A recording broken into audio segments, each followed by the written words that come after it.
ଯେବେଠୁ ଆଲୋକ କହିଛି କି ମା ଆସୁଛନ୍ତି ନିଜର ଆଣ୍ଠୁ ଅପରେସନ୍ କରିବା ପାଇଁ, ଆଉ ହଁ ଏବେଠୁ ସେ ଏଠାରେ ରହିବେ, ସେବେଠୁ ଦୀପ୍ତି ବହୁତ ହଇରାଣ ଅଛି। ଏଥିପାଇଁ ନୁହଁ କି ମା ରହିବା ପାଇଁ ଆସୁଛନ୍ତି, ବରଂ ଏଥିପାଇଁ କି ତାଙ୍କ ସ୍ୱଭାବ ଆଉ କଥାବାର୍ତ୍ତା କରିବାର ଯେଉଁ ଶୈଳୀ ଅଛି ତାଙ୍କ କଥା ବହୁତ କଷ୍ଟ ଦେଉଛି। ଜଣା ନାହିଁ ଏହି ଅବସ୍ଥାରେ ବି ସ୍ୱଭାବ ବଦଳିଛି କି ନାହିଁ, କିନ୍ତୁ କ'ଣ କରିବି, ମନା ବି ତ କରିପାରିବି ନାହିଁ। ତ ଏସବୁ ଭାବି ଭାବି ଦୀପ୍ତି ଅତୀତର ଦୁନିଆରେ ହଜିଗଲା। ଆଜି ଚୌଧୁରୀ ଘର ପରିବେଶ ଅଲଗା ଥିଲା। ସବୁଜ ଆମ୍ବପତ୍ର, ଗେଣ୍ଡୁଫୁଲ ଆଉ ରଙ୍ଗୀନ ଲିଚୁ ଲାଇଟ୍ରେ ଘରଟି ବର ଭଳି ସଜ୍ଜିତ ହୋଇଥାଏ। ନିଜ ସମ୍ପର୍କୀୟ ବନ୍ଧୁବାନ୍ଧବ ସମସ୍ତଙ୍କୁ ଖବର ଦିଆଯାଇଥାଏ। ଚୌଧୁରୀଙ୍କ ଘରେ ଯେଉଁ ପୁଅର ଜନ୍ମ ହୋଇଛି, ଆଜି ତା'ର ନାମକରଣ କରାଯିବ। ଘରର ମାଲିକାଣୀ ଗାୟତ୍ରୀ ଚୌଧୁରୀ ଆଜି ଟିକେ ବ୍ୟସ୍ତ ଦେଖାଯାଉଥିଲେ। ଆରେ ଆଲୋକ, ପଣ୍ଡିତଙ୍କୁ ଦେଖ ଏପର୍ଯ୍ୟନ୍ତ ଆସିନାହାନ୍ତି, ଠିକ୍ ସମୟରେ ଆସିବାକୁ କୁହ। ହଁ, ବାରିକକୁ ବି କହିଦେବ, ଠିକ୍ ସମୟରେ ଆସିବ। ଆରେ ହଁ ପବନ, ଦେଖିଲ ଏପର୍ଯ୍ୟନ୍ତ ବାଦ୍ୟଯନ୍ତ୍ରବାଲା ଆସିନାହାନ୍ତି। ଆଉ ହଁ, ଫଟୋ ଉଠାଇବାକୁ କାହାକୁ କହିଥିଲ, ଇଏ ଏପର୍ଯ୍ୟନ୍ତ ଆସିନାହାନ୍ତି। ମା, ତମେ ଏତେ ବ୍ୟସ୍ତ କାହିଁକି ହେଉଛ?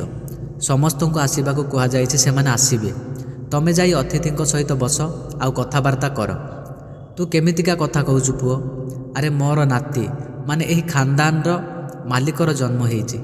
ଏହି ଦିନର କେବେଠୁ ମୁଁ ଅପେକ୍ଷା କରିଛି, ଆଉ ତୁ କହୁଛୁ ଶାନ୍ତିରେ ବସିଯିବି? ନା ନା, ଜମା ନୁହଁ। କୌଣସି ତ୍ରୁଟି ଆଉ କିଛି ଅଭାବ ହେଇଗଲା ତ? ସେତେବେଳେ ପଣ୍ଡିତ ଆଗରୁ ଆସୁଥିବାର ଦେଖାଗଲେ। ଯଜମାନ, ସବୁ ପ୍ରସ୍ତୁତ ହେଇଯାଇଛି ତ? ହଁ ହଁ, କେବେଠୁ ସରିସାରିଛି, କେବଳ ତମର ଅପେକ୍ଷା ଥିଲା। ଆସନ୍ତୁ, ଭିତରକୁ ଆସନ୍ତୁ। ସେତେବେଳେ ପଛପଟୁ ବାରିକ ବି ଆସିଗଲେ। ଆଉ କିଛି ସମୟ ପରେ ଗୀତ ଗାଇବା ଲୋକ ବି ବାଦ୍ୟଯନ୍ତ୍ର ଧରି ପହଞ୍ଚିଲେ। ଆସନ୍ତୁ ଆସନ୍ତୁ, ଆପଣଙ୍କ ଆସନ ଗ୍ରହଣ କରି ଆପଣଙ୍କ କାର୍ଯ୍ୟ ଆରମ୍ଭ କରନ୍ତୁ। ଆରେ ଦୀପ୍ତି ବୋହୂ, ଦେଖ ତ ସାନ ବୋହୂ ପ୍ରାଚୀ ଏପର୍ଯ୍ୟନ୍ତ ପ୍ରସ୍ତୁତ ହେଲାଣି କି ନାହିଁ। ଯାଅ, ତାକୁ ଭଲସେ ସଜେଇ ଛୁଆକୁ କୋଡ଼ରେ ଧରି ଆସିବାକୁ କୁହ। ହଁ ମା, ପ୍ରସ୍ତୁତ ହେଇସାରିଛି, ଏବେ ବାହାରକୁ ଆସୁଛି, ଦୀପ୍ତି କହିଲା। ସେତେବେଳେ ସାନ ବୋହୂ ପ୍ରାଚୀ ରେଶମ ଶାଢ଼ୀ ପିନ୍ଧି ଗହଣାରେ ସଜେଇ ହେଇଥିବା ଛୁଆକୁ କୋଡ଼ରେ ଧରି ବାହାରକୁ ବାହାରିଲେ। ପୂଜାପାଠ ସହିତ କାର୍ଯ୍ୟ ଆରମ୍ଭ ହେଲା। ଅତିଥିଙ୍କ ସହିତ ଘରେ ଭିଡ଼ ବି ଜମୁଥିଲା। ସେତେବେଳେ ଦୀପ୍ତିଙ୍କ ଦୁଇ ଝିଅ ମାଙ୍କ ପାଖକୁ ଦୌଡ଼ି ଆସିଲେ। ମା ମା, ଆମ ଜନ୍ମ ସମୟରେ ବି ଏଭଳି ପୂଜା ରଖାଯାଇଥିଲା ନା? ଏମିତି ହିଁ ଘର ସଜେଇ ହେଇଥିଲା ନା? ସେତେବେଳେ କେତେ ଅତିଥି ଆସିଥିଲେ କୁହ ନା ମା? ଦୀପ୍ତି ଭାବିବାକୁ ଲାଗିଲା ଯେ ପିଲାଙ୍କୁ କ'ଣ ଜବାବ ଦେବି। ଯଦି କହିଦେବି ତ କାନ୍ଦିବା ଆରମ୍ଭ କରିବେ, ଆଉ ଯଦି ମିଛ କହିବି କି ହଁ ଏଭଳି ହିଁ ହେଇଥିଲା ତ ତୁରନ୍ତ ଫଟୋ ଦେଖାଇବାକୁ କହିବେ। ଏଥିପାଇଁ ସେ ଚୁପ୍ ରହିଲା।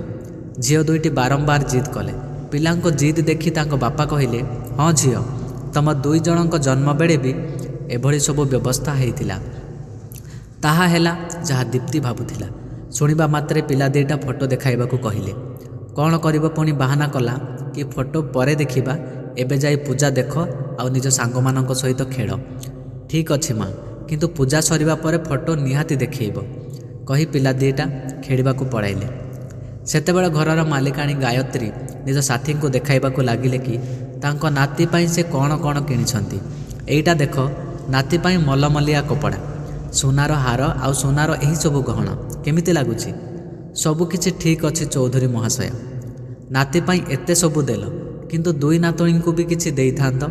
ବେଶୀ ନହେଲେ ବି କାନଫୁଲ ଦୁଇଟା ବନେଇ ଦେଇଥାନ୍ତ।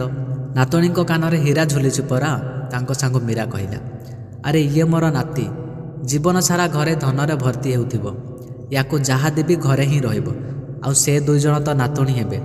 ଯେ ପର୍ଯ୍ୟନ୍ତ ଏଠି ରହିବେ ଘର ଖାଲି ହେଉଥିବ, ଆଉ ଏଇଠୁ ଯିବେ ତ ସେତେବେଳେ ବି ଘର ଖାଲି କରିକି ହିଁ ଯିବେ। ତ ସେ ଦୁଇ ଜଣଙ୍କୁ ଦେଇ କ'ଣ ହେବ? ଏବେଠୁ ଘର ଖାଲି କରିବା କାହିଁକି ଆରମ୍ଭ କରିବି? ପିଲାଙ୍କ ଭିତରେ ଏଭଳି ପାର୍ଥକ୍ୟ ଶୁଣି ଦୀପ୍ତି ବୋହୂ କିଛି କହିଲେ ନାହିଁ। ଆଉ ଜଣେ ସାଥୀ କହିଲେ, ଆରେ ସେ ବୋହୂ କ'ଣ କହିବ? ଝିଅଙ୍କ ମା ସେ, ତାଙ୍କ ପାଇଁ କହିବାକୁ ତା'ର କ'ଣ ଅଧିକାର ଅଛି? ଝିଅ ଜନ୍ମ କରିବା ପରେ ବି କେମିତି ଦେଖ ଜଣେ ରାଣୀ ଭଳି ରହୁଛି ସେ, କ'ଣ କମ୍ ଅଛି? ଝିଅଙ୍କ ମା ଦୁର୍ଭାଗ୍ୟ ଅଟେ, ତା'ର କ'ଣ ସୌଭାଗ୍ୟ ଅଛି? ଏହା ଶୁଣିବା ମାତ୍ରେ ଦୀପ୍ତିର ଆଖିରେ ଲୁହ ଆସିଗଲା। ସତ କଥା, ଝିଅ ଜନ୍ମିଥିଲେ ବୋଲି ଲଡ଼ୁ ପେଡ଼ା ତ ଦୂରର କଥା, ଡାକ୍ତରଖାନାକୁ ଆସିଲା ପରେ ସମସ୍ତଙ୍କୁ ଉପରେ ଉପରେ କହିଲା, ଆରେ ସମସ୍ତେ ଆଶୀର୍ବାଦ ଦିଅ, ଆରଥରକୁ ନାତିଟେ ହେଉ। ନା ଭଲ ଖାଇବାକୁ ମିଳିଲା, ନା ଭଲ ପିଇବାକୁ ମିଳିଲା। ଛାଡ଼, ବହୁତ ଭଲରେ ପିଲାର ନାମକରଣ ହେଲା। ସବୁ ସରିଲା ପରେ ବି ଶାଶୁ ମାଆଙ୍କ ଖୁସି, ନାତି ପ୍ରତି ସ୍ନେହ ଦେଖି ଦୀପ୍ତି ଆଉ ରହିପାରିଲା ନାହିଁ। ସେ କହିଦେଲା, ମା ମାନୁଛି, ଏକମାତ୍ର ନାତି, ଆପଣଙ୍କ ସ୍ନେହ ଭଲ ପାଇବା ଦେବାଟା ନିହାତି, କିନ୍ତୁ କିଛି ସ୍ନେହ ଆଉ ଭଲ ପାଇବାର ଅଧିକାର ମୋର ଆଉ ମୋ ଝିଅଙ୍କର ବି ତ ଅଛି ନା। ଆରେ ନାତି କ'ଣ, ସମସ୍ତଙ୍କର ଅଧିକାର ଅଛି, କିନ୍ତୁ ପ୍ରଥମେ ପୁଅ ଜନ୍ମ କରିକି ତ ଦେଖା। ମା ସେଇଟା ତ ମୋ ହାତରେ ନାହିଁ। ଆରେ ତୋ ହାତରେ ନାହିଁ, କିନ୍ତୁ ଲୋକଙ୍କ ଆଶୀର୍ବାଦରୁ ତ ହେଇପାରିବ। କିନ୍ତୁ ତୋର ଦୁର୍ଭାଗ୍ୟ, କାହାର ଆଶୀର୍ବାଦ ବି ମିଳିଲାନି। ମା ପୁଅ ଜନ୍ମ କରିବା ମୋ ହାତରେ ନାହିଁ। କିନ୍ତୁ ହଁ, ଆପଣ ଯେଉଁ କହୁଛନ୍ତି ମୁଁ ଦୁର୍ଭାଗ୍ୟ ମା, ତ ଏହି କଥାକୁ ମୁଁ ପ୍ରମାଣ କରିକି ଦେଖେଇବି କି ମୁଁ ଦୁର୍ଭାଗ୍ୟ ନୁହଁ, ମୋର ସୌଭାଗ୍ୟ ଅଛି। ଆଉ ଦିନେ ଆପଣ ନିଜେ କହିବେ, କହି ଦୀପ୍ତି ଘର ଭିତରକୁ ଯାଇ କବାଟ ବନ୍ଦ କରିଦେଲା। ତା ପରଠୁ ଘରେ କଥା କଟାକଟି ଚାଲିଲା। ଏସବୁ ଦେଖି ଆଲୋକ ପତ୍ନୀକୁ ବୁଝାଇବାକୁ ଚେଷ୍ଟା କଲେ, କିନ୍ତୁ ଦୀପ୍ତିକୁ ଏସବୁ ସହି ହେଉନଥିଲା। ଗୋଟିଏ ଘରେ ପିଲାଙ୍କ ସହିତ ଦୁଇ ପ୍ରକାର ବ୍ୟବହାର ହେଉଛି। ପ୍ରଥମେ ତ କେବଳ ଶାଶୁ କହୁଥିଲେ, ଏବେ ଦିଅର ବି କହିବା ଆରମ୍ଭ କଲେ, କଟୁ ଭାଷା କହିବା ଆରମ୍ଭ କଲେ। ଆଗକୁ ଘରେ କଳି ଝଗଡ଼ା ହେବା ଆରମ୍ଭ ହେଲା। ସେତେବେଳେ ଆଲୋକ ନିଜ ପରିବାର ନେଇ ସହରକୁ ପଳେଇଲା। ପିଲାମାନେ ପାଠପଢ଼ାରେ ବ୍ୟସ୍ତ ହୋଇଗଲେ ତ ଗାଁକୁ ଯିବା ଆସିବା ବନ୍ଦ ହୋଇଗଲା। ପରନ୍ତୁ ଯେବେ ବି ଆସନ୍ତି ଶାଶୁ ଏମିତି ହିଁ ଭେଦଭାବ କରନ୍ତି। ଏବେ ତ ଝିଅମାନେ ବୁଝିଗଲେଣି, ଏଥିପାଇଁ ଗାଁକୁ ଆସିବା ପାଇଁ ବି ସେମାନେ ଇଚ୍ଛା କରନ୍ତି ନାହିଁ। ଶାଶୁଙ୍କ ସ୍ୱଭାବ ଆଉ ଦୁଇ ପ୍ରକାର ବ୍ୟବହାର କାରଣରୁ ଦୀପ୍ତି ଶାଶୁଙ୍କୁ ଆସିବା ପାଇଁ କେବେ ବି କହିନାହାନ୍ତି, ନା ଶାଶୁ ବି କେବେ ଆସିଛନ୍ତି। ଅଚାନକ ଏତେ ବର୍ଷ ପରେ ଜଣାପଡ଼ିଲା କି ସେ ଆସୁଛନ୍ତି ଅପରେସନ୍ କରିବା ପାଇଁ, ତ ମନା କରିପାରିଲେ ନାହିଁ। ମା କ'ଣ ହେଲା, ତମେ ଆଈଙ୍କ ବିଷୟରେ ଭାବୁଛ ନା? ଝିଅର କଥା କାନରେ ପଡ଼ିଲା ତ ତନ୍ଦ୍ରା ଭାଙ୍ଗିଗଲା। ମା ତମର ଇଚ୍ଛା ନାହିଁ ତ ଛାଡ଼ି ଦିଅ, ଏଠାକୁ ଆଣ ନାହିଁ। ଶାଶୁଙ୍କ ବ୍ୟବହାର ତ ସେମିତିରେ ବି ଆମେ ଜାଣିଛନ୍ତି। ନିଜର ଅଲଗା ଘର ଅଛି, ସେଠି ରହିବ ସେ। ଆମେ ବିଛଣାଠୁ ଆରମ୍ଭ କରି ସବୁ ଯୋଗାଇ ଦେବା, ଆଉ ଯିବା ଆସିବା କରିବ। ନା ଝିଅ, ଏମିତି କୁହନ୍ତି ନାହିଁ। ସିଏ ପା ତମ ଆଈ ହେବ, ତମ ବାପାଙ୍କ ମା। ତାଙ୍କୁ ଏବେ ଆମର ଆବଶ୍ୟକତା ଅଛି। ତାଙ୍କର ଦେଖାଶୁଣା କରିବାର ଅଛି, ତ ଆମେ ସମସ୍ତେ ମିଶି ଦେଖିବା। ହେଇପାରେ ତାଙ୍କ ଚିନ୍ତାଧାରା ଆଉ ବ୍ୟବହାର ଦୁଇଟି ଯାକ ବଦଳିଯିବ। ଠିକ୍ ଅଛି ମା। ଶାଶୁମା ମୁମ୍ବାଇରୁ ଆସିଲେ ତ ତାଙ୍କର ବହୁତ ଯତ୍ନର ସହିତ ଦେଖାଶୁଣା କରାଗଲା। ଅପରେସନ୍ ବି ଭଲସେ ହେଇଗଲା। କିଛି ଦିନ ପର୍ଯ୍ୟନ୍ତ ବିଛଣାରେ ରହି ଧୀରେ ଧୀରେ ସେ ଚାଲିବାକୁ ବି ଲାଗିଲେ। ତିନି ମା ଝିଅ ମିଶି ତାଙ୍କର ସେବା ଯତ୍ନ କଲେ। ଦୁଇ ଝିଅ ବି ସମୟ ମିଳିବା ମାତ୍ରେ ତାଙ୍କ ସହିତ କଥା ହୁଅନ୍ତି, ତାଙ୍କୁ ହସାନ୍ତି। ଏସବୁ ଦେଖି ଗାୟତ୍ରୀ ମହାଶୟାଙ୍କୁ ଆଶ୍ଚର୍ଯ୍ୟ ତ ଲାଗୁଥିଲା, କିନ୍ତୁ ଆତ୍ମସନ୍ତୁଷ୍ଟି ବି ମିଳୁଥିଲା। ଦିନେ ନାତୁଣୀ ଆସି କହିବାକୁ ଲାଗିଲା, ଆଈ ମୋର ଜଣେ ସାଙ୍ଗ ଝିଅ ଫିଜିଓଥେରାପିଷ୍ଟ ଅଛି, ମୁଁ ତାଙ୍କୁ କହିଛି ସେ କାଲି ଆସିବେ। ପୁଣି ଦେଖିବ, ତମେ ଯେତେବେଳେ ଫିଜିଓଥେରାପି ନେବ ନା, ତମ ଦରଜ ଆହୁରି କମିଯିବ। ଏହା ଶୁଣିବା ମାତ୍ରେ ଗାୟତ୍ରୀ ମହାଶୟଙ୍କ ଆଖିରେ ଲୁହ ଆସିଗଲା। କ'ଣ ହେଲା ଆଈ, ତମେ କାନ୍ଦୁଛ? ମା ଦେଖ, ଆଈ କାନ୍ଦୁଛନ୍ତି। କ'ଣ ହେଲା ମା, ତମେ କାହିଁକି କାନ୍ଦୁଛ? ଦରଜ ଅଧିକ ବଢ଼ିଗଲା କି? ନା, ଦରଜ ବଢ଼ିନି, ଏଇଟା ତ ଖୁସିର ଲୁହ।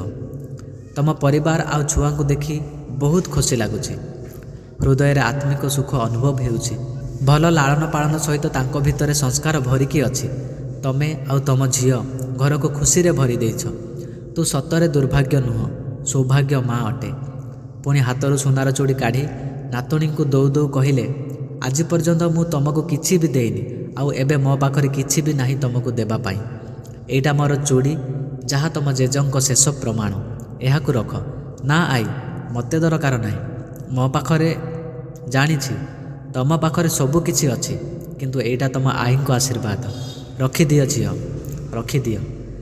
ଏଇଟା ଆଈଙ୍କ ଆଶୀର୍ବାଦ କହି ଦୁଇ ନାତୁଣୀ ଚୁଡ଼ି ଧରିଲେ, ଆଉ କୃତଜ୍ଞତାର ସହିତ ଆଈଙ୍କୁ ଆଲିଙ୍ଗନ କଲେ। ଆଈ ବି ଖୁସିରେ ତାଙ୍କ ମୁଣ୍ଡ ସ୍ନେହରେ ଆଉଁସି ଦେଲେ, ଆଉ ଦୁଇ ଝିଅଙ୍କ ସହିତ ଦୀପ୍ତି ଆଖିରେ ବି ଖୁସିର ଲୁହ ଆସିଗଲା। ଦୁଆର ପାଖରେ ଛିଡ଼ା ହୋଇ ଆଲୋକ ଝିଅ ଆଉ ପତ୍ନୀଙ୍କ ଏହି ସୁଖମୟ ଦୃଶ୍ୟକୁ ଦେଖି ମୁରୁକି ହସୁଥିଲେ।